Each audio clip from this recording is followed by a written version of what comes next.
एक भीषण महामारी की तरह फैला हुआ रोग है जिसे हस्त क्रिया कहते हैं, अंग्रेजी में जिसे मास्टरबेशन कहते हैं। इस हस्त क्रिया के द्वारा आगे चल करके वो नितांत नपुंसकता को प्राप्त हो जाता है। अब चिड़चिड़ा स्वभाव हो गया, एकदम निराश, हताश, उदास, अब क्या करें, शरीर नष्ट कर दें, वो डिप्रेशन में पहुंचने लगे। हस्त क्रिया से संपूर्ण शरीर ढीला, फीका, दुर्बल, कमजोर और रोगों का प्रादुर्भाव होने लगता है। खड़े भोजन नहीं पाना चाहिए, लेटे भोजन नहीं पाना चाहिए, चलते हुए नहीं पाना चाहिए, बहुत गर्मा गर्म भोजन ब्रह्मचारी को नहीं करना चाहिए। इस महारोग का आना सहज है, पर इससे पिंड छुड़ा लेना बहुत ही कठिन है। किसी डॉक्टर की ना किसी दवा की कोई सामर्थ्य नहीं इसको छुड़ा सके। बहुत गौर से सुनना, और प्रायः इसको बहुत हल्के में लेकर के अपने जीवन को नष्ट किया जा रहा है। चाहे पुत्र हो या पुत्री, शिष्य हो या शिष्या, उसको ये बात समझावें कि ब्रह्मचर्य ही आपको लौकिक पारलौकिक उन्नति दिलाएगा। जैसे आप सुन रहे हो तो आपको एक चोट पहुंचाएंगे शब्द, ये आपको उठाने की कोशिश करेंगे। अगर आपने पकड़ लिया शब्द का सहारा तो उठ जाओगे, कोई औषधि नहीं बचा सकती, आप स्वयं बच सकते हो। आप में अभी भगवान ने सामर्थ्य दी है। एक भीषण महामारी की तरह फैला हुआ रोग है जिसे हस्त क्रिया कहते हैं, अंग्रेजी में जिसे मास्टरबेशन कहते हैं। इससे बालकों से लेकर के बड़े तक का यह संहार कर रहा है महामारी। कौन सी महामारी? यह हस्त मैथुन, यह हस्त क्रिया। इससे बढ़कर नाशकारी कोई रोग नहीं है। बहुत ध्यान देने योग्य बातें हैं। आज शर्माया जाता है बातें अपने बच्चों से पूछने में, या अपने शिष्यों को उपदेश देने का यही समय नहीं है। उपासना की नींव तो मजबूत होनी चाहिए, तब तो उपासना का मैल खड़ा है। रहे कैसी बातें कर, क्रियाएं कर रहे हो, तुम्हें शर्म नहीं आ रही, गंदे आचरणों में उतर रहे, शर्म नहीं आ रही, और उनका निवारण कैसे होना है इस बात के सुनने और बोलने में तुम्हें शर्म आ रही, कैसी मूढ़ता छा रही। ये कराल काल के पंजे में फंसा करके जीवित रहने पर भी मुर्दे के समान कर देता है। ये बड़ा दुर्भाग्य हो रहा है कि आज हमारी समाज इससे पीड़ित होती चली जा रही है। हितधाम में सायंकाल के समय कुछ समय चर्चा होती थी, तो जो पुराने हैं उनको याद होगा, 70-75 वर्ष के उन्होंने माइक में कहा था कि पूर्व बचपन की अभ्यास आज तक नहीं छूट पा रही, मुझे बचा लो। बड़ा आश्चर्य हुआ था कि इतना समय जब इस ब्रह्मचर्य के विषय में चर्चा हुई, उन्होंने सुना, तो वो चूंकि कहीं ना कहीं पवित्रता हृदय में थी, तो बोल पड़े माइक में खड़े होके कि इतनी आयु है पर मैं ऐसी गलती आज भी करता हूं, अब मुझे बचा लो। इस महारोग का आना सहज है, पर इससे पिंड छुड़ा लेना बहुत ही कठिन है। किसी डॉक्टर की ना किसी दवा की कोई सामर्थ्य नहीं इसको छुड़ा सके। बहुत गौर से सुनना, और प्रायः इसको बहुत हल्के में लेकर के अपने जीवन को नष्ट किया जा रहा है। ये सबसे बड़ी क्रूरता अपने साथ तुम कर रहे हो। यदि हस्त क्रिया के द्वारा अपनी जीवनी शक्ति को नष्ट कर रहे हो, आपकी नस नाड़ियों से जीवनी शक्ति निचुड़ रही है, ये तुम्हारा नाश कर देगी। इस क्रिया से जितनी हानि उठानी पड़ती है वो हम वर्णन नहीं कर सकते। ये अनिष्टकारी क्रिया खिलवाड़ में सीख जाते हैं बच्चे। एक 13 वर्ष का बच्चा, कुछ चिन्ह होते हैं जो पहले से गुरुजनों की कृपा साधन करने पर परिचय में आ जाते हैं कि ये स्त्री सहवास से वीरपात हुआ है या हस्त मैथुन से हुआ है। देखा, पहले तो मना किया नहीं, फिर जब और जोर दिया कि भाई इसमें तुम्हें लाभ मिल जाएगा अगर आप स्वीकार कर लो। हाँ, दिन में 3-3, 4-4 बार बच्चों का काम खिलवाड़, उनको खिलवाड़ लग रहा है। ऐसा लग रहा है कि बहुत अच्छा मार्ग मिल गया जिससे हम सुखी हो जाएंगे। दुर्दशा ये हो गई कि 13 और 14 वर्ष का बच्चा वो इतने बड़े रोग से ग्रसित हो गया कि लघु शंका करते ही जो महान शक्ति, उसका पतन। अब न भजन में रुचि, न किसी सेवा में रुचि, पागलों जैसी बात। तुमको समझाया जी, क्या स्मृति का लोप हो रहा है, कोई उत्साह नहीं, एक जीवन मृत तुल्य बच्चा है यार, बच्चा, जहां कहीं कोई गुंजाइश नहीं। जैसे अग्नि के ऊपर चला जाए तो कैसे चला जाएगा, एकदम पैर ऐसे ये अवस्था किशोर अवस्था है, ब्रह्मचर्य पूर्ण जीवन, एकदम उछलता हुआ जीवन, तेज। कैसा भी कोई हो, किशोर अवस्था बड़ी सुंदर अवस्था होती है, प्रकाश आता है, क्योंकि उस समय तक गलत संबंध। आज तो किशोर अवस्था प्रारंभ होने से ही ये दुर्दशा, मोबाइल, कुसंग, ये सब बहुत नष्ट कर रहा है, इसे खिलवाड़ समझा जाता है। और दुर्भाग्य की बात कि जो हमारे सलाहकार हैं वो उनको कहते हैं इससे रिलैक्स हो जाओगे। ओ अंग्रेजी का शब्द है वो, हाँ कौन सा, जो भी स्टेशन हो फ्रस्ट्रेशन, बोले उससे मुक्त हो जाओगे, होश में, होश में। ये उन महापुरुषों के वचन हैं जो ब्रह्माकार वृत्ति में स्थित है। जैसे किसी लकड़ी में घुन लग जाता है और वो खोखली हो जाती है, ऐसे ही शरीर जर्जर हो जाता है। बहुत बहुत सावधानी की जरूरत है। ये मतलब इस हस्त क्रिया के द्वारा आगे चल करके वो नितांत नपुंसकता को प्राप्त हो जाता है। नशों में ऐसा दौर्बल्य, ऐसी कमजोरी आ जाती है कि सहवास के लिए सोचा मात्र खत्म हो गया जी, सहवास की योग्यता खत्म हो जाती, गृहस्थ मार्ग में चलने लायक नहीं रहता, संतान उत्पन्न करने की सामर्थ्य नहीं रहती। बहुत सावधानी की जरूरत है, इसे खिलवाड़ मत समझो। किसी भी औषधि में, किसी भी डॉक्टर में कोई भी ऐसा उपाय नहीं है जो इसे छोड़ सके। आपकी स्वीकृति ही एकमात्र है, सत्संग ही एकमात्र है, भगवत चिंतन, भगवत कृपा ही एकमात्र उपाय है कि इस महान रोग से, और ये वायरल की तरह फैल रहा है, जैसे कोरोना वायरल नहीं था ऐसे फैल रहा है। छोटे छोटे बच्चे जो अभी जानते भी नहीं, वो इतने से संस्कार पड़ रहा है, अच्छा लग रहा है। अब वो जीवन भर, अगर अभी तो नहीं, अभी सुधर जाए, नहीं जीवन भर नहीं रोक सकता, नहीं रोक सकता। या तो सदगुरु कृपा हो जाए और बहुत शासन हो और वो स्वयं उस शासन को स्वीकार करे तो निकल सकता है, नहीं बड़े बड़े इस महामारी से नहीं निपट सकते। इसके लिए कोई इंजेक्शन नहीं तैयार हुआ अभी तक कि आप जाओ रोग खत्म। ये स्वयं स्वीकृति में बैठा हुआ महामारी है और ये वायरल की तरह फैल रहा है, नवीन पीढ़ी का सर्वनाश।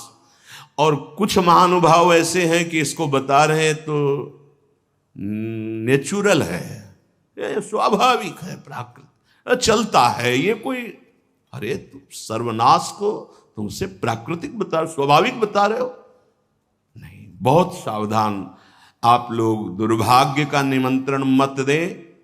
ये दुर्भाग्य है, ऐसा दुर्भाग्य है कि आपकी दिनचर्या ही नहीं हो सकती। कभी भी व्यभिचारी की एक जैसी दिनचर्या बहुत काल तक नहीं हो सकती। 2-4 दिन प्रयास करेगा, गिर जाएगा। ब्रह्मचर्य कभी भी दिनचर्या में फर्क नहीं पड़ने देगा, चाहे जैसी स्थिति हो, चाहे जैसे शरीर नहीं उठ पा रहा तो उसका चिंतन भागवतिक होने लगेगा।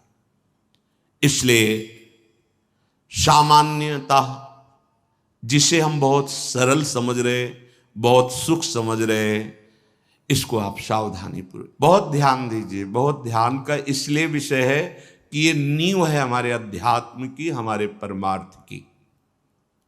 शरीर के भीतर बताया था कल भी, एक मनोवाह नाम की नाड़ी है। इस नाड़ी का कार्य है मथानी जैसे नहीं, दो दूध दही का मंथन करे तो मक्खन निकाल देती है, ये इतनी चिंतन से गर्म हो जाती है नाड़ी, तो वीर पूरे शरीर के रक्त के साथ है, उसी से आपकी हड्डियां मजबूत होती हैं, उसी से आपका शरीर बलिष्ठ होता है, उसी से आपके मन को पवित्र विचारों में चलने की सामर्थ्य मिलती है। ये जो कहते हैं ना कि हम नहीं चल पा रहे हैं, हम भजन नहीं कर पा रहे हैं, आप कमी को पहचानिए। शरीर के भीतर जो मनोवाह नाम की एक नाड़ी है, ये मंथन कार्य करती है। जे ही आप कामासक्त हुए, चिंतन किए, तो पूरे शरीर से, जैसे दही के मंथन से वो घृत निकाल ले, वैसे ये मनोवाह नाड़ी काम करती है। वो पूरे शरीर की नस नाड़ियों से आपके जो वीर शक्ति उसको एकत्रित कर लेती है, चाहे शरीरधारी कोई भी हो, स्त्री हो पुरुष कोई भी हो, उसको एकत्रित कर लेती है। पूरी नस नाड़ियां कांप उठती हैं जब उसका आकर्षण, वो आप समझ नहीं पा रहे, वो आप समझेंगे ऐठन हो रही, आप ऐसे, वो पूरे नस नाड़ियों को निर्जीव कर रही, शक्तिहीन कर रही है। सिर से पैर तक हर अंग हिल जाता है। शरीर का मंथन करके वो एकत्रित करके बाहर कर देगी। अब क्रिया करो या ना करो। दौर्बल्य, प्रमेह, स्वप्न दोष, ये निश्चित उसके शरीर में प्रकट हो जाते हैं। शरीर के रक्त में एक सफेद और दूसरे लाल कीट होते हैं। सफेद कीटों में बाहरी आए हुए प्राकृतिक प्रहार, रोगों के प्रहार से लड़ने की सामर्थ्य होती है। जो हस्तक्रिया या अन्य अष्टमैथुनों के द्वारा वीर शक्ति का नाश करता है, तो सफेद कीट ये नष्ट होने लगते हैं। अब जो लड़ने की सामर्थ्य थी प्रकृति से, गर्मी, सर्दी, बरसात, मान अपमान, निंदा, स्तुति और रोगों से, वो क्षीण हो गई। अब चिड़चिड़ा स्वभाव हो गया, एकदम निराश, हताश, उदास। अब क्या करें, शरीर नष्ट कर दें, वो डिप्रेशन में पहुंचने लगता है। समझो, अधिकतर हमारी दुर्दशा हो रही। ध्यान देकर सुनना। अगर वो शुभ कीट जो रोगनाशक सफेद हैं, वीर आप नष्ट नहीं करते, तो इतने बलवान हो जाते हैं कि एक बार विष को भी वो पचा डालेंगे। इतनी उसमें सामर्थ्य है, आपकी हानि नहीं होने देंगे। ज्यों ज्यों आप ये नीच चेष्टा करते हैं, त्यों त्यों ही ये जो आपको सबल बनाने वाले वो नष्ट होने लगते हैं, और उसके कारण भयानक रोगों का सृजन होने लगता है। मनुष्य के शरीर में और दिमाग में और स्नायुओं पर ऐसा प्रभाव पड़ता है, आगे चलकर पक्षघात हो जाता है, ग्रंथिवात, जितने जोड़ों में दर्द, पागलपन या और रोगों की उत्पत्ति होने लगती है, क्योंकि वो जो लड़ने वाले कीट वो सब नष्ट हो जाते हैं। व्यभिचार सर्वथा निंदनीय है, और सबसे महानिंदनीय है ये हस्त क्रिया, क्योंकि इसमें किसी दूसरे की जरूरत नहीं होती है। बहुत सावधान, बहुत नीच प्रवृत्ति है इसका। वायरल की तरह, जैसे वायरस होता है वो वायरल हो जाता है, ऐसे हो रहा है, ऐसे जिसको देखो सुख का साधन माने हुए है, नवीन अवस्था अपने को नष्ट कर रहे, और प्रमाण उनको मिल जाता है ऐसे बहिर्मुख लोगों से जो कहते हैं कि हाँ, आपका हृदय ठीक रहेगा, आपका स्वास्थ्य ठीक रहेगा, आप दिमाग से एकदम शांत हो जाए। कैसा नीच उत्तर है, कैसा उपदेश है, नाश करने वाला। तस्मात् शास्त्रम प्रमाणम ते कार्या कार्यो व्यवस्थितो। आपने वेद पढ़ा है, आयुर्वेद? कौन सी डॉक्टरी ऐसी कहती कि ऐसा करने से आप स्वस्थ हो जाओगे? शास्त्र प्रमाणित, धर्म प्रमाणित उपदेश होना चाहिए। छोटे छोटे बच्चे, नवीन बच्चे जब ये सब पढ़ते हैं और ये सब सुनते हैं, धिक्कार है जीवन को, जो हमारे नवीन पीढ़ी को बर्बाद किया जा रहा है। ऐसे नाटक, सिनेमा, ऐसे उसमें जिसमें हमारी जो संयम की वृत्ति है वो सब नष्ट हो जाए। इस क्रिया के द्वारा सबसे पहला धक्का हृदय पर लगता है। इसका धक्का बार बार लगने से यक्षमा, हृदय रोग और स्मृति का नाश ये शुरू हो जाते हैं। इसे राजक्षमा कहते हैं। यही रोग हुआ था विचित्र वीर्य को। 2 पत्नियों के संयोग में बावरे हो गए, समझ नहीं पाए सिद्धांत को। भयानक हृदय रोग, हृदय का कमजोर हो जाना, जरा सी बात में घबराहट पैदा होना, डर जाना, उत्साहहीन हो जाना, है क्या बात है, एकदम कोई बात नहीं, बेमतलब कल्पना में पर, ये आपके ब्रह्मचर्य नाश का लक्षण है। ऐसा अभागा मनुष्य जीता हुआ भी मृत्यु तुल्य है। मस्तिष्क में बिजली की तरह इसका प्रभाव पड़ता है ब्रह्मचर्य नाश का, वो एकदम क्षीण करता चला जाता है। याददाश्त नष्ट हो जाना, शरीर में एक अजीब सी पीड़ा होना, खाली खालीपन महसूस होना, सुबुद्धि का पूर्ण रूप से ह्रास हो जाना, प्रतिभा न रह जाना, तेज न रह जाना, उत्साह न रह जाना और पागल सा व्यवहार होना, यह शुरू हो जाता है ब्रह्मचर्य नाश से। मस्तिष्क कमजोर होते ही आंखों की ज्योति लड़खड़ा जाती है। ऐसे देखें, अवस्थागत बात अलग है। अभी ब्रह्मचर्य रह करके आप देखो, ये तो प्राकृतिक नेत्र हैं, आपके दिव्य नेत्र खुल जाएंगे। कान में सुनने की शक्ति, दांत के मसूड़ों का फूल करके दांतों को जो रोकने की शक्ति, शरीर की शक्ति, ये सब नष्ट हो जाती है, क्योंकि ब्रह्मचर्य सबका आधार है। बहुत जल्दी बाल झड़ना, बाल पकना, जैसे राजा के नष्ट होने पर संपूर्ण सेना बंदी बना ली जाती है, ऐसे ही शरीर का राजा है ब्रह्मचर्य वीर। इसके नष्ट होने पर हर इंद्रिय, हर नस नाड़ी पराजित हो जाती है। आंख, नाक, कान, जिह्वा, वाणी, पैर, त्वचा, आंतें और इंद्रियां, ये सब असमर्थ होने लगती हैं। पाचन शक्ति पर बहुत बुरा प्रभाव पड़ता है।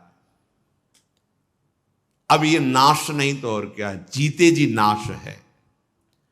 हस्त क्रिया से संपूर्ण शरीर ढीला, फीका, दुर्बल, कमजोर और रोगों का प्रादुर्भाव होने लगता है।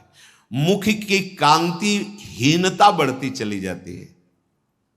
मुख प्रसन्न तन तेज विराजा, कीन से रामचंद्र कर काजा। यार चेहरा देखो, वैसा लगता है जैसे सब उड़ गया, कुछ नहीं रह गया, बस केवल सजावट सजावट रह गई है।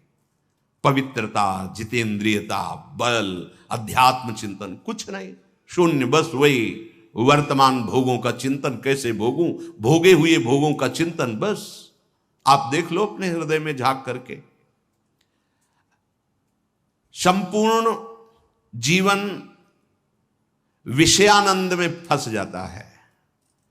इंद्रिय दुर्बलता के कारण अगर वो गृहस्थ में भी गया तो वो गृहस्थ में भी अपने धर्म का पालन नहीं कर पाता, क्योंकि उसकी जो शक्ति है वो नष्ट हो चुकी है। संतति सुख से भी हाथ धो बैठता है। फिर जो उसको जलन और शोक होती, क्योंकि वो जो कर्तव्य करना चाहिए गृहस्थ का वो नहीं कर, उसकी सामर्थ्य नहीं रह गई। अब वो अपनी बात तो बता नहीं सकता किसी से। अब जो अंदर जलन हो रही उसका निराकरण कहीं नहीं है। सावधान हो जाइए।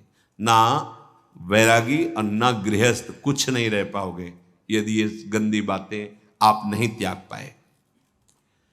बोलो ऐसे आदमी की सुख की आशा क्या, और अंत में इसका परिणाम महापाप नरक मिलता है। ऐसा थोड़ी है कि आप सोचो कि मेरा शरीर मैं जो चाहूं कर लूं। नहीं नहीं, आपको दिया गया ये भागवतिक है, आपको प्रभु की तरफ से मिला है। जैसे आपका शरीर है और भी रिपोर्ट कर दी जाए कि आप अपने शरीर को नष्ट करना चाहते, आपको दंड मिलेगा इस बात का। आप शरीर का सदमार्ग में प्रयोग कीजिए, आप इसका असत मार्ग में आप इसको नष्ट करने का अधिकार नहीं रखते। यहां भी तो फिर भागवतिक विधान में तुम्हारा इतना अधिकार कहां कि तुम इसे मनमानी नष्ट कर दो। दुर्बल चित्त हो जाता है, संयम बिल्कुल नहीं रहता। जब कभी उसको इसका दोष अनुभव में आता है सुनने में, तो प्रतिज्ञा करता है, पर ऐसी हजारों प्रतिज्ञाएं वो रोज करता है, रोज तोड़ता है। क्यों? क्योंकि वो बल ही नहीं रह गया है। जो इस वासना से पीड़ित है, अगर थोड़ा भी हृदय सात्विक है तो शर्मिंदा रहता है, उसकी एक अजीब स्थिति अंदर रहती है, खुलकर किसी से बात नहीं कर सकता, आंख मिलाकर बात नहीं। और जो मलिन हृदय का होता है वो इतना अकड़ करके इतना राक्षसी प्रवृत्ति का हो जाता है, बिल्कुल ढीठ। ये दो वृत्तियां आती हैं जो ब्रह्मचर्यहीनता होती, यह तो इतनी शर्मिंदगी, थोड़ा सा भी हृदय अगर सात्विक है वो ग्लानि, और यह भी इतनी दुष्टता। जो आनंद में हसमुख होना चाहिए वो उदास, एकदम तेजहीन। उसकी सूरत देखने पर लगता है रोने वाला ही है।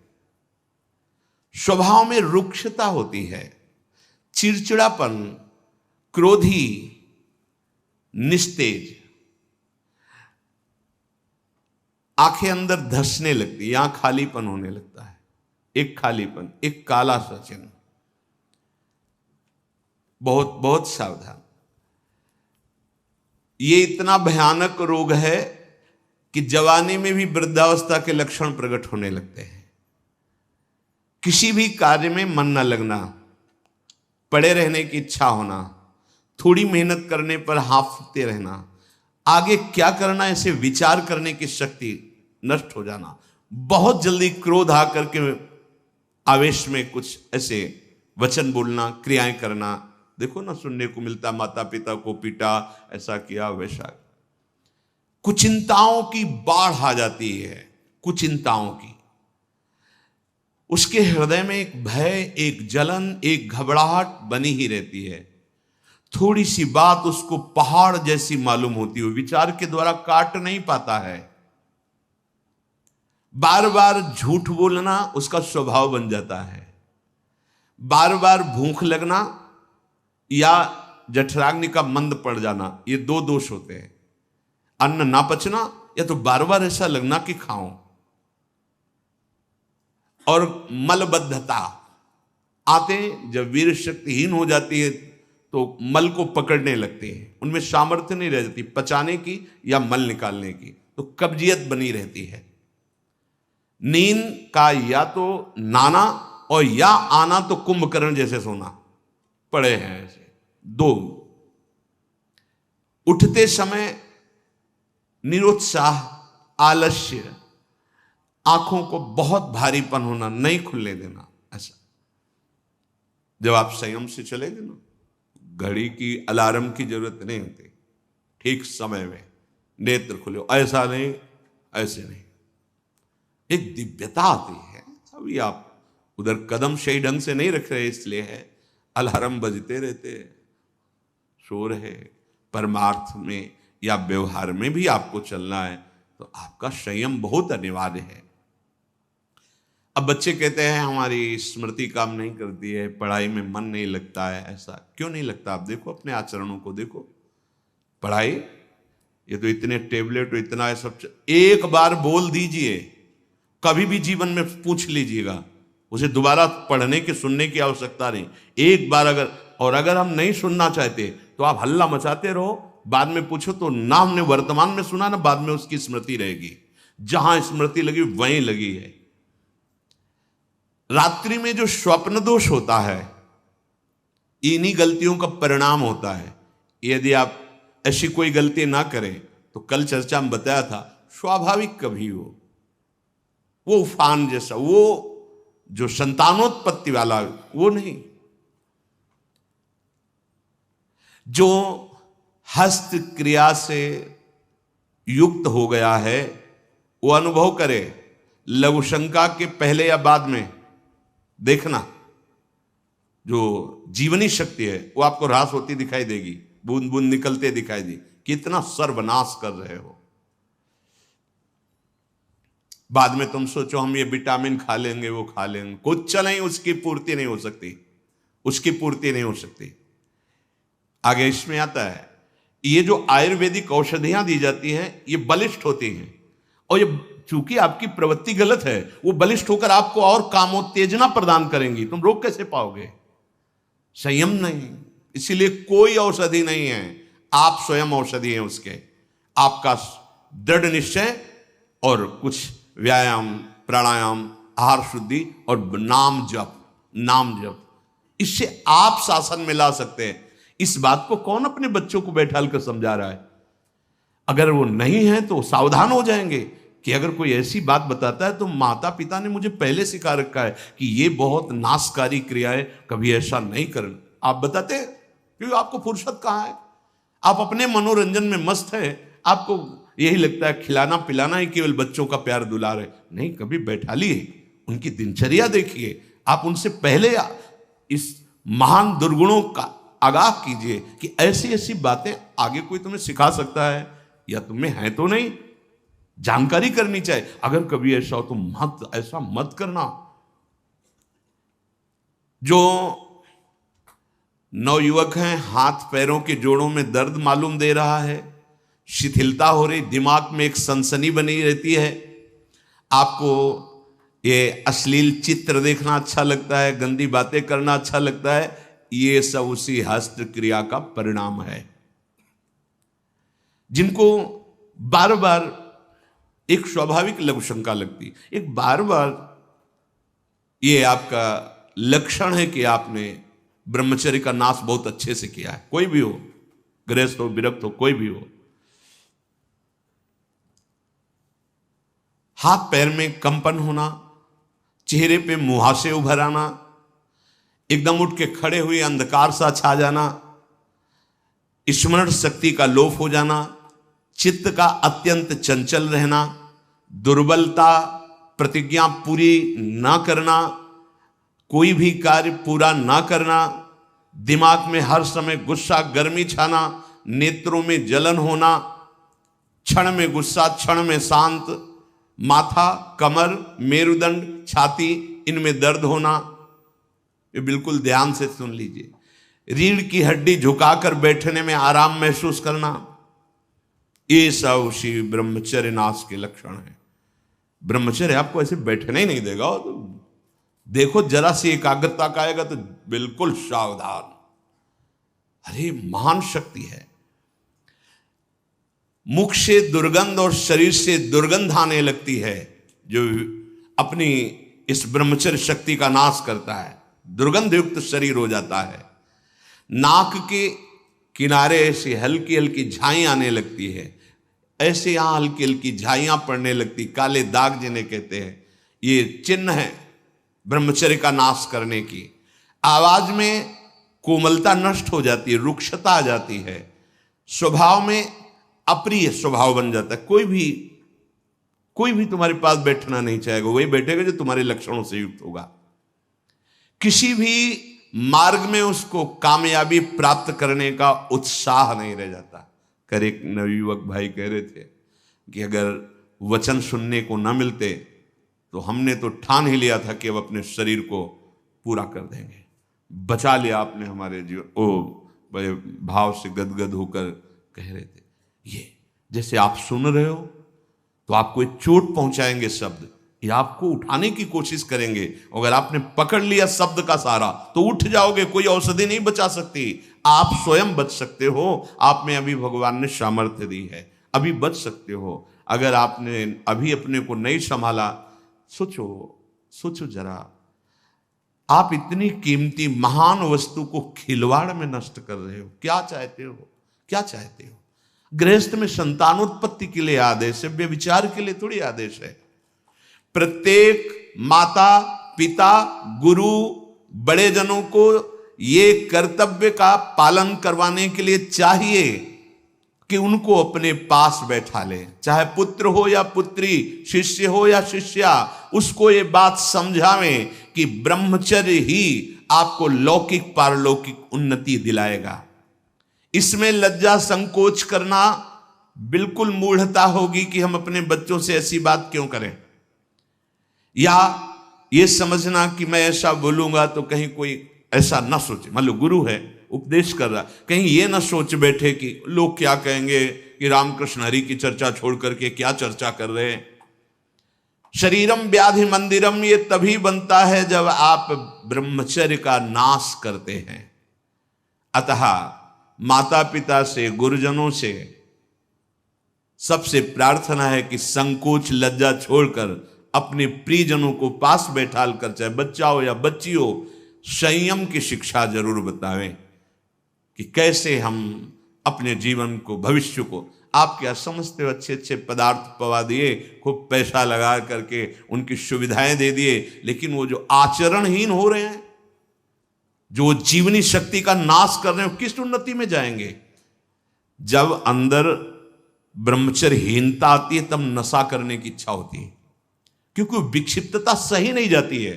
वो गांजा, चरस, ड्रग्स, ये वो, अब उस नशे की उत्तेजना में और नष्ट होता चला जाता है, नष्ट होता चला जाता है। आप अपने ब्रह्मचर्य का नाश किए, आपके अंदर उस विक्षिप्तता को सहन करने की सामर्थ्य नहीं रही, आप नशे पे उतर गए। अब नशा आपको सर्वनाश की स्थिति में पहुंचा दिया। ये बहुत गंभीर विषय है जीवन का। केवल फर्राटेदार श्लोक बोलकर उनके अर्थ कर देने से समझ में नहीं आएगा। पहले आप अपने आचरणों को सुधारिए, अपनी जीवनी शक्ति की रक्षा कीजिए, तो बिना उपदेश के भी अंदर से आप ऊंचाई पर चढ़ने लगेंगे। और चाहे जितना उपदेश दे लो और चाहे सुन लो, अगर आचरण पवित्र नहीं है तो जहां हो वैसे ही रहोगे, क्योंकि आचरण पवित्रता ही आपको उठाएगी।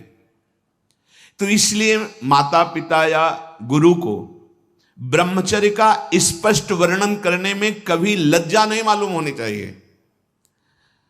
और बड़ी दुर्भाग्य की बात हो रही है कि घर परिवार के लोग तो कोई ऐसा बता ही नहीं रहे, और अध्यापक भी इसकी तरफ नहीं बोल रहे। अध्यापक अगर 15 मिनट का समय केवल दैनिक दिनचर्या की पुष्टता के लिए दिया जाए तो हमारे नवीन पीढ़ी की जो उज्ज्वलता है वो प्रकाशित हो जाए। अब हमारे तो समय में ऐसा पढ़ाया नहीं गया था, लेकिन नवीन बच्चे जो जुड़े उन्होंने बताया कि ये सब विषय पढ़ाया जाता है, तो उसके संयम का शब्द नहीं, ऐसा तो कुछ नहीं बताया गया है। क्या है, क्या है ये जीवन? आप उस जीवन को पतन की तरफ ले जा रहे हैं। ये विद्या है, विद्या तो विनय सिखाती है, विद्या तो संयम सिखाती है, विद्या तो भविष्य को उज्जवल करने वाली वस्तु होती है। क्यों विद्या को कलंकित किया जाए? अगर आप बच्चों की नशा प्रवृत्ति जो बढ़ रही उसको नहीं रोका गया, व्यभिचार प्रवृत्ति बढ़ रही उसको नहीं रोका गया, तो हमें लगता है विद्या का मतलब क्या रहा? विद्या जो है वो गंभीरता, संयम, विनय ये प्रदान करने वाली होती है। विद्या उद्दंडता। आज का विद्यार्थी अपने माता पिता की अवहेलना करता है, शास्त्र वाक्य की अवहेलना करता है और स्वयं अपनी अवहेलना करता है, अपने जीवन को पतन गर्त में गिरा रहा है, चाहे वो बच्चा हो चाहे बच्ची हो। कैसे? तो उचित है कि लज्जा त्याग करके, चाहे 15 मिनट का ही केवल हो, लेकिन दैनिक दिनचर्या कैसी होनी चाहिए विद्यार्थी की, यही हमारे गुरुकुलों में सिखाया जाता था। यही संयम बर्ताव करने के कारण वो गृहस्थ में रहते हुए भी राजर्षि कहलाते थे। राजा हैं पर वो ऋषि शब्द उनके आगे राजर्षि। वो गृहस्थ होते थे पर बंद नहीं होते थे। आज हम किस दशा को पहुंचते चले जा रहे हैं? अरे तुम न गृहस्थ हो न विरक्त हो, तुम भगवान के निज जन हो। मनुष्य शरीर भगवान की प्राप्ति के लिए हुआ है। हाँ, तुम्हें भगवान ने गृहस्थ मार्ग दिया, किसी को विरक्त दिया है। अपने अपने कर्तव्य की पूजा करते हुए भगवान को प्राप्त करो। ये मनुष्य जीवन का परम लाभ है। अपनी कोई भी गुप्त बात अपने गुरुजनों से छुपानी नहीं चाहिए। ये अपनी तरफ गुरुजन माता पिता अपने जनों को समझाएं और अपनी सावधानी कि कोई भी गलती वो तुम्हारी गलती नहीं है। तुम्हारा मन बुद्धि, तुम्हारी इंद्रियां तुम्हें गलत फंसा रही हैं, तुम निर्णय नहीं कर पा रहे हो, तो तुम अपनी बात अपने प्रियजनों से, गुरुजनों से जो सही सलाह दे सके उनसे आप रखो। डरो मत, आप उसे छुपाओ मत, घबराओ मत कि अगर हम ऐसा कहेंगे तो हमारे प्रति गंदी दृष्टि हो जाएगी, तो नीच है। ऐसा नहीं होता।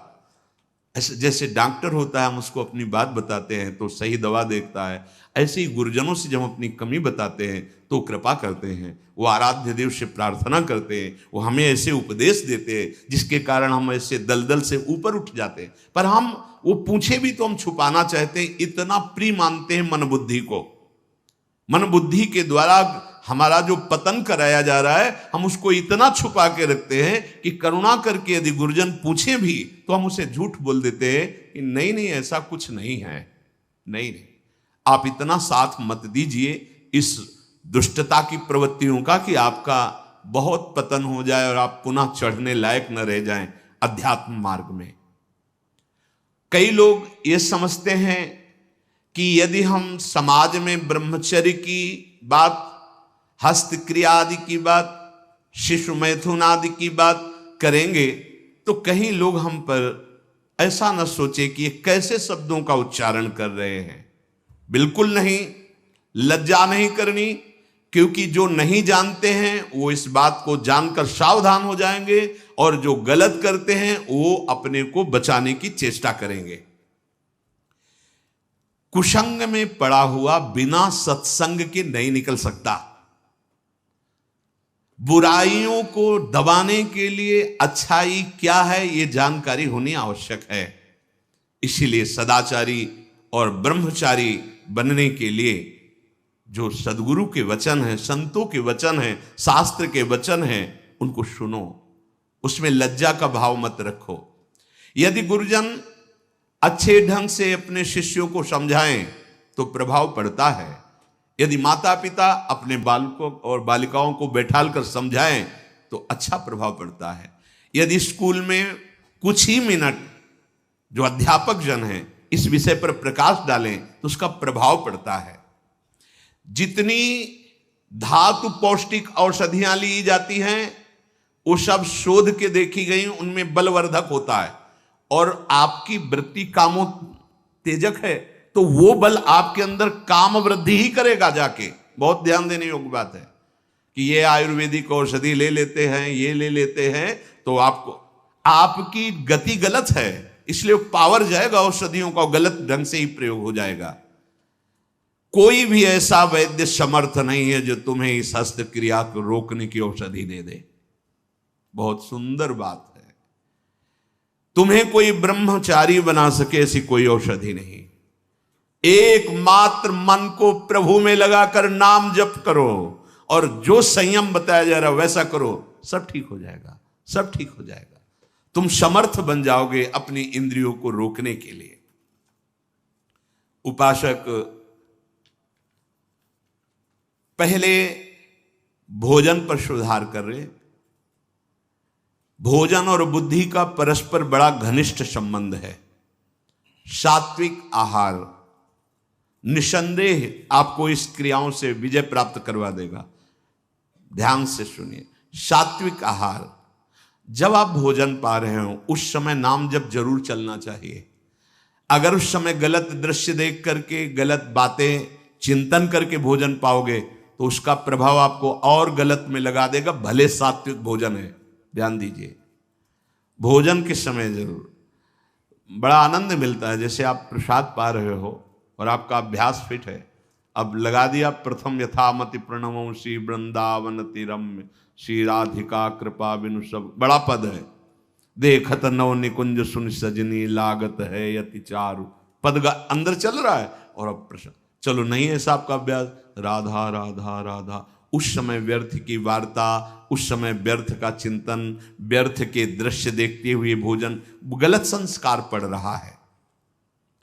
सात्विक आहार आपने पाया पर विचार आपका सात्विक नहीं है, अधार्मिक विचार है, दुष्ट भाव है, तो सात्विक व्यर्थ हो जाएगा भोजन, वो उसी को सपोर्ट करेगा। भोजन के समय बिल्कुल सावधान रहो, वो आपकी नस नाड़ियों में फैलकर वैसा ही प्रभाव फैलाएगा जैसा आप चिंतन कर रहे हैं। भोजन के समय जैसा विचार होता है ठीक वैसा ही आपका स्वभाव बनता है। महापुरुषों का स्वानुभव पूर्ण सिद्धांत है कि भोजन के समय सावधान। भोजन में जो रस बनता है वो नस नस में फैलता है और जिस चिंतन से चिंतित होकर पाया वैसे ही प्रभाव पड़ता है।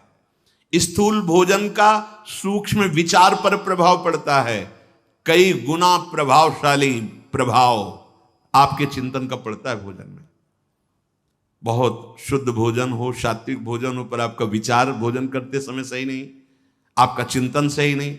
इसलिए देखो संत जनों का जब कभी प्रसाद पाने तो पहले नाम कीर्तन होता है, फिर बहुत से जय जयकार लिखते हैं और बीच बीच में जोर जोर से राधे श्याम की गुण, कि आपका चिंतन भागवतिक रहना चाहिए। देखो ना, हमें लगता है 10 मिनट तो केवल जय जयकार ही होती है। अयोध्या मथुरा की जय, पूरे जितने अपने ठाकुर जी सब की जय जयकार। वो रसगुल्ला की तरफ देख रहा है, पर अब जय पूरी हो तब ना जय जय बोलना ही पड़ेगा और कीर्तन करो। ये कितनी सुंदर प्रणाली है। भोजन बहुत सात्विक, बहुत, ये जीवन बड़ा उज्जवल भविष्य करने के लिए मिला है। भोजन के समय पवित्र, उच्च, निर्भय, शांत और भगवान नाम जप, ऐसे भाव होने चाहिए। उपासक को जिसे ब्रह्मचर्य रहना है, 2 समय भोजन हल्का या 1 बार भरपेट, 24 घंटे में पर्याप्त है ब्रह्मचारी के लिए। 2 बार तो हल्का, केवल 2 ही समय भोजन करे। पहला भोजन का समय 10 बजे से लेकर 1 बजे के बीच में, दूसरा संध्या होने के बाद 8 बजे तक, इसके बाद नहीं। अगर इसके बाद आप पाते हैं तो आपकी दिनचर्या में फर्क पड़ेगा, वो आपके कई दोष प्रकट कर देगा। देखो, जीवन को यदि आप मंगलमय प्रकाशशील बनाना चाहते हैं तो महापुरुषों के वचन मानने पड़ेंगे। कोई भी बिना सद आचरण किए सुख शांति को नहीं प्राप्त होता। आज हमारी सब दिनचर्या नष्ट हो गई है और हम चाहते हैं सुख शांति आनंद ऐश्वर्य वैभव, और आचरण हो रहे हैं दुख और अशांति और दरिद्रता आने वाले। और आप चाह कैसी आचरण, कैसे? भोजन 2 समय, बहुत ध्यान से, पहला 10 से 1 बजे तक, और मध्याह्न में भोजन पाने के बाद चाहे 15 मिनट ही हो, आप विश्राम कीजिए, दाएं बाएं करवट सीधा ऐसे। दिन अगर आपको रात में सोने से पर्याप्त नींद हो जाती है तो फिर दिन में सोने की जरूरत नहीं, नाम चिंतन करते हुए करिए, फिर आप बैठ जाइए, फिर अपनी दिनचर्या में लगिए। शाम के 8 बजे तक भोजन हो ही जाना चाहिए, क्योंकि घंटा आध घंटा टहलना अपनी दिनचर्या, और फिर आप शयन कीजिए, फिर आप जग जाइए समय से। अगर आपको भगवत मार्ग में संयम पूर्वक चलना है तो आपको इस सुधारना होगा। हमें लगता है प्राय जो अपनी साधकों की दिनचर्या है शायद इसी के अंतर्गत ही है। अगर आपका 2 बार भोजन में विक्षेप पड़ता है तो 1 बार भोजन अच्छे से पा लीजिए, थोड़ा मध्याह्न में विश्राम, बस राधा राधा। अगर चल जाए तो जैसे मिलता है आधा लीटर दूध या 250 ग्राम जो भी, शाम को उसको पी लीजिए। मतलब ब्रह्मचारी को ज्यादा किसी पदार्थों की ताकत की जरूरत नहीं होती, वो स्वयं में इतना। अब अनावश्यक आप डालते रहोगे, अनावश्यक, तो फिर आपका चिंतन भी बिगड़ जाएगा, आप नहीं संभाल पाओगे। बहुत संयम की जरूरत है। बहुत गर्मा गर्म भोजन ब्रह्मचारी को नहीं करना चाहिए, उससे आपके ब्रह्मचर्य पे फर्क पड़ जाएगा। ताजा भोजन है पर धुआं नहीं उठना चाहिए, शांत। ये गर्मा गर्म जैसे हो ना, बिल्कुल नहीं। भोजन हमेशा सात्विक, ताजा, सादा होना चाहिए। जो जैसे रोटी, ये सब मठरी आदि जैसे 1-2 दिन, मीठा आदि 1-2 दिन, लेकिन जैसे रोटी आदि ये शाम की बनी सुबह नहीं पाई जा सकती, क्योंकि उससे फिर बुद्धि में प्रमाद और तमोगुण बढ़ने की चेष्टा। बासी अन्न नहीं। अच्छा, भिक्षावृत्ति में ये बड़ी सामर्थ्य है कि हमारी झोली में मांगने पर जो आया वो ब्रह्म स्वरूप है, उसका कोई इन सतोगुण रजोगुण तमोगुण से कोई उसका प्रभाव नहीं। ये भिक्षान्न में बहुत बड़ी सामर्थ्य थी। राधे श्याम बोला, आप कोई 5 दिन की सूखी रोटी दे दे, वो हमारे लिए अमृतमय, वो नहीं होगा कि ये तो बासी है, क्या तमोगुण पैदा करेगी, कि नहीं, वो महाप्रसाद स्वरूप हो जाती है। लेकिन अगर सुविधा है तो ताजान, बहुत गर्मा गर्म नहीं, सात्विकन, और कम से बहुत लाभ होता है। आपकी सारी जीवनी शक्ति आंतों में पचाने में लग जाती है, अच्छा, एक बार पच नहीं पाया, दोबारा फिर उतना ही जान लिया, तो भजन क्या करोगे? थोड़ा जो जीवनी शक्ति है उसको आप ईश्वर के ध्यान में, चिंतन में लगाने, जिस दिन आप व्रत रहते हो, जो एकादशी, तो आप देखो उस दिन ज्यादा भजन होगा, अल्पाहार। अगर आप अन्न को उतना ही सीमित पाए जो आपके भजन में विक्षेप न डाले, ये ठूस ठूस के यहां तक भर ले, क्यों? तुम शरीर हो क्या? तुम्हारा विषय ये क्या? अरे समझो, बेकार को इस थैले को मोटा करते चले जा रहे हो। ये थैला है, उठने में परेशानी, चलने में परेशानी, बड़ी समस्या दिनचर्या करने में। अब इतना बड़ा पेट हो गया तो दिनचर्या कैसे करें? कैसी दिनचर्या होगी? काहे को इतना खा रहे हो? बोले वो घटाने की दवा ले रहे, किसी दवा की जरूरत नहीं है। सीधे मूंग की दाल उबालो, 2 रोटी शुरू करो। 1 महीने में अगर तुम्हारी चर्बी न कम हो जाए तो मैं बताना। रोज सुबह टहलो, थोड़ा व्यायाम करो, अगर जानकारी हो तो जो योगी जन आपको प्राणायाम की पद्धतियां बताए, और सात्विक भोजन, अपने आप ठीक हो जाओगे। पाना है पिज्जा बर्गर, पाना है तुमको संसारिक को, अब चर्बी बढ़ती चली जा रही, आगे पीछे, न उठने की सामर्थ्य न बैठने की। भाई वृद्ध हो गए हो तो बात अलग है, यहाँ तो जवान जवान के ऐसे, मतलब ये पेट निकलना मतलब अपने जीवन को खोखला कर देना है। बोलो अपनी दिनचर्या को कैसे कर पाओगे? अब इतना मोटा शरीर बनाने से कोई लाभ नहीं है। आप समझते हो स्वस्थ शरीर उसे नहीं कहते कि जितना मोटा हो गया स्वस्थ शरीर। आपकी दिनचर्या स्फूर्ति युक्त होनी चाहिए, वो उचित आहार से, युक्ताहार विहार भगवान के वचन हैं। ये जो शब्द लिखे, ये अच्छे पदार्थों को ठूस ठूस कर खाने का स्वभाव, ये आपको संयम में नहीं रहने देगा। बढ़िया काजू पड़ी, किशमिश पड़ी, खीर है, अब हटाओ। अरे किसको पिला रहे हो? किसको? ये रसेंद्री के संतों ने कहा है, घाटी नीचे माटी। बस इतना का खेल है, इतने के नीचे गया हो सब बेकार हो। अब फूल रहा है, गैस बन रही, कब्ज बन रही, डकार इधर घूम रहे उधर, काहे को परेशानी मोल ले ली? छोटी कटोरी, जरा सा राधा राधा, स्वाद भी हो गया, प्रसाद भी हो गया, शरीर पुष्टता के लिए। ब्रह्मचारी को काजू बादाम पिस्ता हलवा रबड़ी रसगुल्ला की नहीं आवश्यकता है, प्रार्थना मान लीजिए, नहीं जरूरत है। वो अपने आप में एक महान बल धारण किए हुए है। पर अब यही समस्या है कि ना संयम समझ पा रहे हो, ना आहार को समझ। ये आहार तुम्हारा विषय नहीं है। आपको ठीक प्राणों का पोषण करने के लिए उतना जल, उतना अन्न, उतना पौष्टिक आहार देना है, जिससे हमारा मन हमारे कार्यों में हमारे अनुसार चले, जो शास्त्राज्ञा है। बहुत नमकीन, लाल मिर्च, गरम मसाला, कचौड़ी, पकौड़ी, बहुत मिठाई, चाय, काफी, प्याज, लहसुन, ये इंद्रियों को भयंकर चंचलता प्रदान करते हैं और वीर शक्ति का नाश करने में बहुत इनका योगदान है। पूज्य पादुड़िया बाबा से किसी ने कहा कि बाबा हम तो जहां भिक्षा मांगते हैं वहां प्राय पकवान ही मिलता है। बाबा ने कहा कोई बात नहीं, अगर 4 रोटी पाते हो तो 2 कचौड़ी ले लीजिए, बस हो गया, कोई परेशानी नहीं होगी। 4 की है, 2 पा लीजिए। एक बार पूज्य बाबा, बहुत से साधक जन बाबा का, तो कुछ ऐसी कच्ची और मोटी पूड़ी बनवाई और कुछ हल्की एकदम बहुत पकी हुई पूड़ी बनवाई। पकी हुई पूड़ियों को पहले परोसा गया, उनके ऊपर कच्ची पूड़ियां रख दी गई, 1-1, 2-2, और बाबा खड़े हो गए। भाई पाओ सब। तो कुछ जो साधक संयमी थे तो ऊपर से शुरू किया, और कुछ साधक जो स्वाद वाले थे वो ऊपर के हटा करके बाबा रुक खड़े हो। क्यों ऐसा किया? बाबा वो नीचे वाली पकी थी और ठंडी हो जाती, घर जाओ बहू ले, गरम गरम बनवा पाओ, बाबा जी बनने लायक नहीं हो। अगर रसेंद्री की तृप्तता, रसेंद्री की पूर्णता की तुम्हारी भावना है तो तुम जनेंद्री को नहीं रोक सकते हो। ये वैराग्य मार्ग है। स्वयं बाबा, बहुत महापुरुषों ने भगवत प्राप्ति के लिए स्वयं कष्ट को वर्ण किया। गिरिराज में कोई बहुत बड़े धर्मात्मा पुरुष आए थे, सब संतों को भंडारा कर रहे थे, और उधर बाबा भी पहुंच गए। तो सन्यासी महात्माओं के चरण धोकर वैसे ही आचार्य पद्धति से पवाया जाता था, और जो बाहरी भिक्षुक ऐसे होते थे उनको लाइन में खड़ा किया जाता था, बाबा लाइन में खड़े हुए जाके, और उनको मोटी रोटी दी जाती थी, और वहाँ खीर पकौड़ी कचौड़ी ये सब ऐसे चलता था, वहाँ दक्षिणा भी दी जाती, उनको केवल मोटी रोटी दी जाती थी।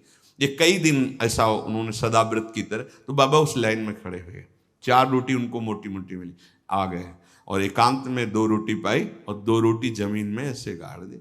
और जब पता चला कि पूज्यपाद उड़िया बाबा जी आए हुए हैं, तो वही धर्मात्मा सेठ और सब अंगूर और सेव के झबिया बड़ी बड़ी लेके जहाँ बाबा थे आ गए, प्रणाम साष्टांग, बाबा हो भाग्य आपके, बाबा आप चरण पधराए अंदर। बोले नहीं, हम तो ले आए हैं आपके यहाँ से भिक्षा। कब बाबा? बोले ले आए हैं और 2 पा चुके हैं और 2 कल पाएंगे। और ऐसे रज हटाई और कहे 2 है। अरे बाबा आप? बोले यही तुम्हें हम समझाना चाहते थे कि आपको क्या पता कौन सा महापुरुष किस, ये क्यों भेद जनित भोजन देते हो, एक को ऐसे और एक को ऐसे, एक दिन पवाओ, लेकिन कम से ठीक है माना उनको सम्मान से बैठ के उनको खड़े खड़े, लेकिन वही चीज दो जो सबके लिए। बाबा कैसे महान पुरुष, 2 रोटी पाई, 2 पुराने संतों को देखो कैसे जीवन यापन। हाँ देखो वही बाबा जो एक कवल पाकर 18 घंटा पद्मासन में बैठते थे, जब परिपक्व अवस्था 70 घरों में एक दिन में जाते थे भावना पुष्टता के लिए। बाबा हमारा निमंत्रण हुआ, गए 1-2 कवल पाए ऐसे, जरा जरा सब पाए ऐसे। हम अभी भगवत प्राप्त नहीं हुए हैं, तो हम लोगों की इंद्रियां मन बुद्धि संसार की तरफ जा रही है। अब हमको संयम की आवश्यकता है। यदि संयम का हम बर्ताव नहीं करेंगे तो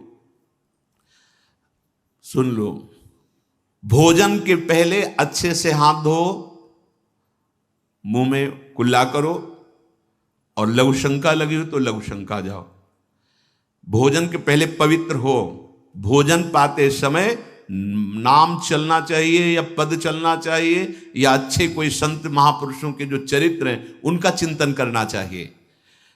खड़े भोजन नहीं पाना चाहिए, लेटे भोजन नहीं पाना चाहिए, चलते हुए नहीं पाना चाहिए।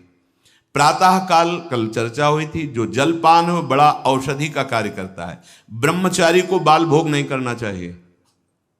सोचो भैया, ब्रह्मचारी को बाल भोग नहीं करना, 10 से 1 के बीच में और 8 बजे तक शाम के भोज, इतने में मर थोड़ी जाओगे। अरे यार कई दिन भोजन नहीं मिला है, कई दिन के गंगा का किनारा है, गांव जाने का स्वभाव नहीं था, बस आकाशवृत्ति का सहारा था। ये अगर आप बाल भोग नहीं करोगे तो आप क्या परेशानी हो जाएगी। 10-11 वो तो मिलेगा ही आपको। हमारे तो जीवन में था कि पता नहीं कब मिलेगा, कहाँ मिलेगा, कोई भरोसा नहीं। कभी इतना गुड़ कोई दे दिया, कभी वो जो गंगा किनारे बारी लगाते हैं, वो ए बाबा 2 परेठा लोगे, भगवान दिए ऐसे मान के गंगा जी में गोरा पा लिया। बड़ा आपको तो निश्चित है कि आपको मिलेगा भोजन, फिर आप बाल भोग क्यों? बाल भोग पच नहीं पाया, राजभोग डाल लिया, वो पच नहीं पाया, तो आप बीमार हो जाओगे, कब्ज हो जाएगी, गैस बनेगी, आपका भजन में मन नहीं लगेगा, तो फिर वही प्रमाद की स्थिति आएगी। भोजन होने के बाद 100-200 कदम चलना चाहिए, टहल करके। दिन में 15-20 मिनट विश्राम, रात्रि में भोजन के बाद आधा पौन घंटा नाम जप माला उठाओ, छत में या कहीं जैसा हो, आराम से भगवत चिंतन करते हुए टहलो, यानी तुरंत पा करके फिश हैं। कल बताया था उपासक को 3 लीटर पानी पीना ही चाहिए, उससे पेशाब के द्वारा बहुत सी जो शरीर को कष्ट देने वाली वो पित्त आदि सब तैयार वो निकल जाते हैं।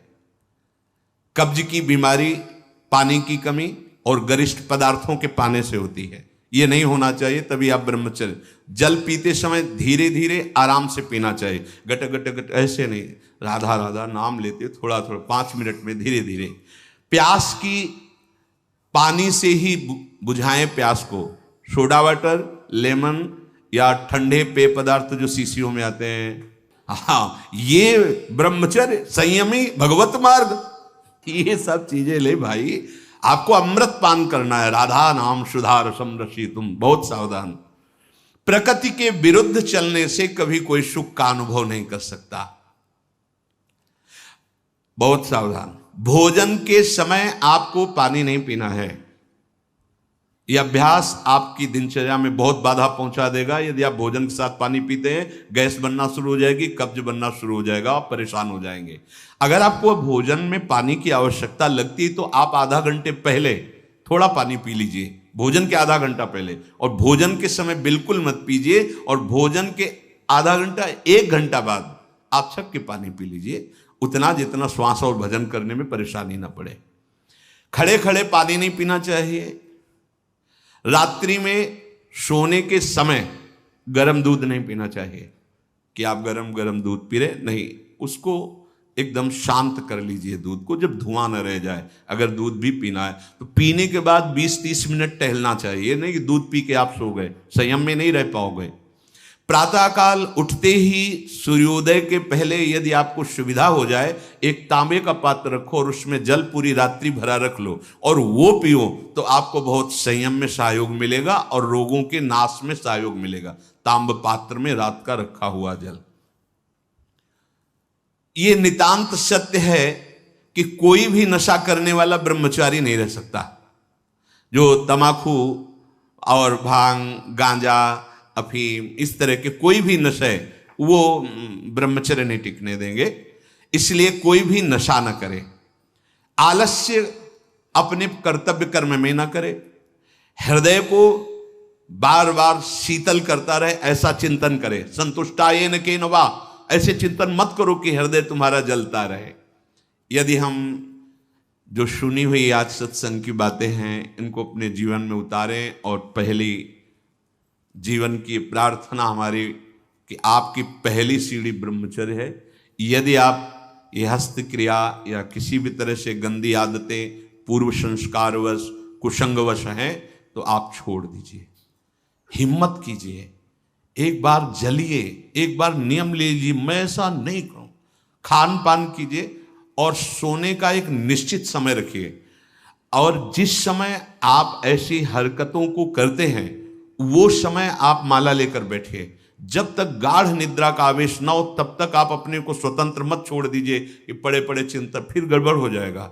बिल्कुल ऐसा ही किया गया है जीवन में। हाँ, भोजन के बाद, चलने के बाद वज्रासन में बैठकर जब नींद आई तो कभी कोई माला लिए, कभी माला रखे, और गुरु कृपा से जब ऐसी भावना बन जाती, निरंतर मंत्र नाम जब चल रहा है, वो बात अलग है। पर आपको अपनी दिनचर्या, अब आप सोने जा रहे हैं और आराम से दरवाजा बंद किए और लेट गए और मोबाइल हाथ में, सर्वनाश की स्थिति आप में आ ही जाएगी। क्योंकि एकांत में मन बहुत बलवान होकर इंद्रियों के साथ भोगों का चिंतन करता है। ये बिल्कुल सावधानी रख लीजिए। बलवान इंद्रिय ग्रामो विद्वानम अपि कर्षति, जहां एकांत होंगे, मोबाइल हाथ में, वो आपको दुर्गति करने का बहुत बड़ा साधन बन जाएगा। पहला काम, कमरे में जब जाओ स्विच ऑफ कर दो, बिल्कुल जैसा कहें।